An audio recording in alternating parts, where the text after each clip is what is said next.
Hello everyone, I am Anuj. I am preparing for banking exam. Let's do together. तो just अभी मैं RRB clerk का paper दे के आया हूँ और 12:30 बजे का मेरा शिफ्ट था। 2:30 बजे अभी छूटा है। जितना जितना भी टाइम यहाँ पे आने में लगा हो, जितना भी टाइम ये वीडियो अपलोड करने में लगा हो, मैं तुरंत ही कर रहा हूँ। ठीक है, लाइट भी नहीं आ रही है, फ्लैश लाइट में चला रहा हूँ। और 17 अगस्त को एग्ज़ाम था मेरा।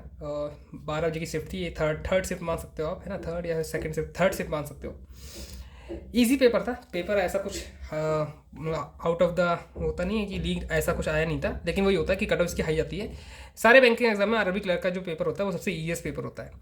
बस डिफरेंस ये था, इस बार टाइमिंग सेक्शन अलग अलग दे रखा था। 25 मिनट रीजनिंग को, 20 मिनट मैथ को नहीं दे रखे थे। 25 मिनट में 40 ऑब्वियसली मेरे सब पूरे क्वेश्चन हो गए थे। मेरे पास 10 मिनट पूरे पूरे बच गए थे। मतलब 10 मिनट तब बच गए थे जब मेरे पास वो जो वन लाइनर्स होते हैं वो रह गए थे। मतलब तीन तीन वन लाइनर्स रह गए थे। उसके बाद मेरे पास 10 मिनट बचे हुए थे।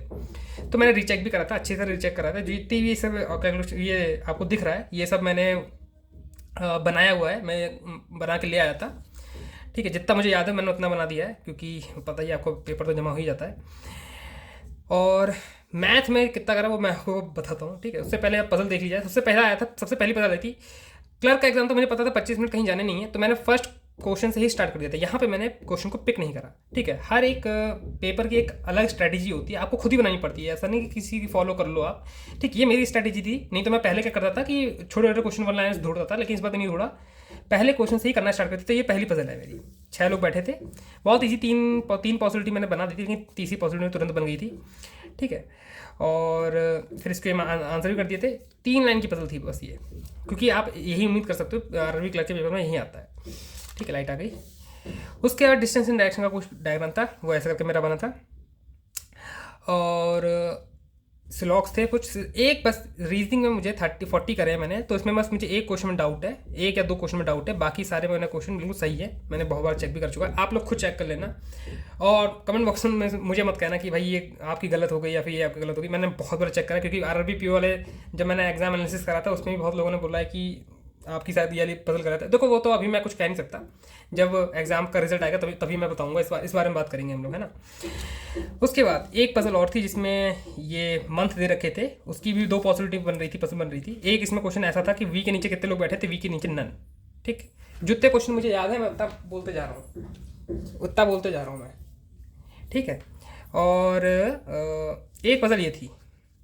ठीक, इसमें क्या था कि बॉक्स में 4 लोग बैठे हैं, कॉर्नर वाले अंदर देख रहे हैं, किनारे जो ये वाले बैठे हैं वो बाहर देख रहे हैं। कुछ ऐसी पजल बननी थी। इसकी भी, ये भी बन गई थी। देखो, एक ही पॉसिबिलिटी बन गई थी मेरी। एक क्वेश्चन ये था जिसमें आपको अरेंज करना था। ये अरेंज करना था, हाँ, डिसेंडिंग ऑर्डर में अरेंज करना था। उसका बताना था कितने लोगों ने अभी जगह अपनी चेंज नहीं करी है। ठीक, एक पजल ये थी जिसमें 12 लोग बैठ रहे हैं। ठीक, कुछ ऐसी बननी है ये पजल। और कुछ क्वेश्चन आए थे जो वाले जो होते हैं न्यूमेरिक क्वेश्चन होते हैं। जैसे ये न्यूमेरिक क्वेश्चन ऐसे 3-4 लिखी हैं चीज़ें, उसमें आपको करना था। एक लाइन आई थी, अल्फा न्यूमेरिक कह सकते हो। हाँ, अल्फा न्यूमेरिक कह सकते हो, या फिर अल्फ़ाबेट की नहीं थी, उसमें एक भी नंबर नहीं था, तो उसको भी आपको देखना था। इनइक्वालिटीज़ आई थी। ठीक है, और सिलॉक्स आया था। तो ये कुछ पेपर था। हाँ, ये था शायद वर्ड, है ना? तो ये मेरा वर्ड का इसका मीनिंगफुल वर्ड नहीं बन रहा था, तो इसलिए मैं तो एक्स मार्क करके आया हूँ। तो जो मेरा डाउट वाला क्वेश्चन था उसमें ये एक्स, एक में एक्स मार्क करके आया हूँ मैं। ठीक है, और एक क्वेश्चन और है जो सिलॉक्स का है। वो सिलॉक्स का कुछ क्वेश्चन ऐसा ही है शायद, है ना? मैं जितना मुझे याद है मैंने उतना बनाया है। तो ये सम डी। अब इसमें कंडीशन कंक्लूजन क्या बोल रहा था कि पहला कंक्लूजन बोला है कि all S can never be D. All S can never be D, ये तो गलत हो गया। फिर बोला है उसने सम डी आर एस। तो अब इसमें मेरा कंफ्यूजन ये क्रिएट हो रहा है कि देखा जाए तो जब बोलता है कि all S can never be D, तो इसका मतलब होता है कि कोई भी एस एन नहीं है, कोई भी एस डी नहीं है। ठीक है, अब सेकंड कंक्लूजन बोला था कि सम एस आर डी। तो ये सम और नो वाला केस आ गया, इसलिए मैं इधर और मार्क करके आया हूँ। लेकिन मुझे कंफ्यूजन है कि इसमें नीदर नॉर हो सकता है। आप कमेंट बॉक्स में बता देना। तो जो गलत हो रहा है वो यही एक क्वेश्चन गलत होगा, बाकी मुझे लगता नहीं कोई और भी गलत होगा। इसी क्वेश्चन में डाउट था, लेकिन मुझे मार्क करके आना ही था, तो मैं इसमें इधर और मार्क करके आया हूँ। ठीक, क्योंकि मैंने बहुत बार देखा है मेरा, क्योंकि आरआरबी पीओ के लास्ट टाइम मेंस में भी ऐसे ही होता। कुछ एक क्वेश्चन था ब्लड रिलेशन का था, पता नहीं किसी का था। उसमें नन ऑफ दीज भी आंसर था और सी एन डी भी आंसर था। मेरे हिसाब से आंसर नन ऑफ दीज होना चाहिए था, क्योंकि मुझे उसमें कोई भी ऑप्शन मैच नहीं हो रहा था। पर आंसर सी एन डी बहुत लोगों ने लगाया था, उनका सही भी गया था। ठीक है, तो बहुत ही मतलब थिन लाइन होती है इन सब चीज़ों में। तो मैं तो ईदर और मार्क पे गया हूँ। ये फर्स्ट टाइम मैं देखा कि किसी सिलॉक्स में मुझे कन्फ्यूजन हुआ हो रियल एग्जाम में। मॉक में तो बहुत बार होता है, देखा है मैंने। तो ये कुछ रीजनिंग का था, देख सकते हो आप पूरा। फिर मैथ में क्या आया था, मैं मैथ में बता देता हूँ। ABCDE टाउन थे और उनका ऐसा के ग्राफ दे रखा था, 4 फ्लोर का डिफरेंस था, है ना, मतलब 50, 54, 58, 62 ऐसे करके 66 और फिर 70। तो ये 50 से 70 ऐसे डायरेक्ट था, इसके बीच में ऐसे नंबरिंग थी। तो ये आपको निकालना था, बनाना था, थोड़ा सा मतलब कह सकते हो आप कि हाँ कैलकुलेटिव था। और एक टेबल डी आई थी, वो तो सबसे लास्ट में आई थी, वो भी बहुत ईजी थी। अर्थमेटिक बहुत ईजी आए थे। मैंने कुल मिला के इसमें मतलब ये डुएबल थे, ये सारे क्वेश्चन डुएबल थे, सारे हो रहे थे, लेकिन मैं नहीं कर पाया क्योंकि 20 मिनट के अंदर आपको 40 क्वेश्चन करने थे, जो कि मैथ का मैं इतना बड़ा हूँ नहीं, क्योंकि मैं तो रीजनिंग से ही टाइम बचाता था। वो 10 मिनट बचा लिए थे मैंने, अगर 10 मिनट यहाँ यूज़ करता तो ऑब्वियसली सारे हो जाते। लेकिन मैंने यहाँ पे 34 करे हैं मैंने, 34 अटैम्प्ट करे हैं यहाँ पे, है ना, 6 क्वेश्चन छोड़े हैं ना, 74 मैंने टोटल अटैम्प्ट करा है। 34 क्वेश्चन करे हैं, 35 भी हो सकते थे, मैंने एक क्वेश्चन छोड़ दिया। इसमें अच्छी तरह याद है क्योंकि मैंने एक बार करा था वो नहीं हुआ, दूसरी बार करा तो भी मतलब हो गया था, लेकिन मैं मार्क नहीं कर पाया। कुछ ऐसा था कि फिर x इक्वल टू यहाँ पे 2904 था कि समथिंग कुछ था, यहाँ पे डिवाइड में 2 था, इसका आंसर 164 आ रहा था, लेकिन मैं नहीं मार्क कर पाया। इसमें मैं पहले भी करा था, मैं पहले यही करा था कि 18 का स्क्वायर ये और डिवाइड में 8 ले रहा था, क्योंकि काफ़ी डिवाइड मल्टीप्लाई ऐसे कर रहा था, तो मेरे दिमाग में वही चीज़ चल रही थी। तब आंसर मिसमैच हो रहा था क्योंकि आंसर जो थे वो ऐसे आ रहे थे और जो मेरे आंसर आए थे वो अलग आ रहे थे। इसलिए होता है स्किप कर देना चाहिए, है ना, सही टाइम पे स्किप करना चाहिए था, तो स्किप कर दिया था मैंने। उसके बाद फिर मैंने इसके आके वापस अटैम्प्ट करा था, तो मेरा हो गया था, लेकिन मैं मार्क नहीं कर पाया, मेरे 35 अटैम्प्ट हो जाते।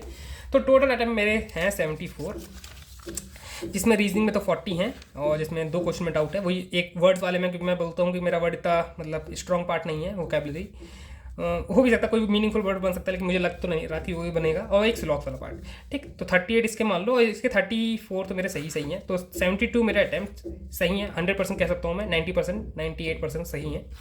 बाकी देखते हैं कट ऑफ किस प्रकार जाती है। अटैम्प्ट कम है, मैं मानता हूँ।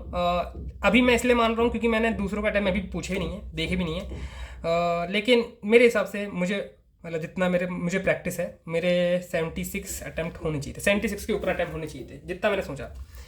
लेकिन काफ़ी बार होता है लक वक ये सब, बहुत भाई मैं तो बहुत मानता हूँ, क्योंकि जिस सेंटर में मैं गया था आज वहाँ पे पूरा मतलब तबाही थी। और ये मेरी बात नहीं है, देखो बहुत लोग ऐसे भी होते हैं, क्योंकि मैं तो यहाँ लखनऊ में रह रहा हूँ, ठीक है, लेकिन बहुत लोग हैं बहुत दूर दूर से आते हैं, उनके लिए तो और भी मुसीबत होती है। कभी किसी का माउस भी नहीं चलता लेकिन देखो मैं माउस की एक बात बताता हूँ, अगर आपके लिए हल्का है तो सभी के लिए हल्का है वो, ठीक है। लेकिन ये होता है कि हाँ सेंटर पे डिपेंड करता है, किसी का मतलब सर्वर कितना अच्छा काम कर रहा है, किसी का सर्वर कितने अच्छे उसमें इक्विपमेंट लगे हुए हैं। हमारे में तो आज गर्मी जो था वही एक मेन प्रॉब्लम थी, बाकी सब कुछ इतना सब कुछ स्मूथली जा। अगर कॉस्मो फाउंडेशन किसी को पता हो, वहाँ पर आज मेरा पेपर था, बहुत बेकार जगह थी, ठीक है, लेकिन हाँ मेरे घर के पास ही है। तो ये था आज का एनालिसिस, मैंने आपको पूरा बता दिया है। ये रहा पज़ल, अब मतलब मोस्ट प्रॉब्ली यही पज़ल थी सारी, मैं जितना मुझे पॉसिबिलिटी आती मैंने सब बना दिया है। ये तो मुझे याद ही था, मैं लिख ले आया था, कुछ लोगों से मैंने पूछा था, उन लोगों ने भी वेरीफाई करवाया है। तो ये रहा कुछ क्वेश्चन पेपर कह सकते हो आप, और बाकी मिलते हैं आपको नेक्स्ट वीडियो में। And that's all for today, I will meet you guys in next video. Till then work hard and stay motivated. Thank you guys for watching and do mock test.